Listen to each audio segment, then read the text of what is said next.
Eto na ang mabibilis na balita. 8 sunod-sunod na insidente ng sunog ang sumiklab sa iba't ibang bahagi ng Cebu City kahapon. Unang naitala ang isang sunog sa Lower Cabahar, Barangay Guadalupe, kung saan 7 bahay ang nadamay.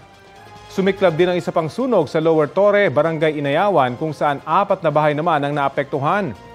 Sa Barangay Bakayan, 900,000 pisong halaga ng ari-arian naman ang nasunog mula sa 12 bahay. Ang iba pang sunog agad na naapula ng Bureau of Fire Protection, kabilang na ang mga insidente ng grass fire. Patay naman ang isang pasyente sa Sorsogon City matapos maaksidente.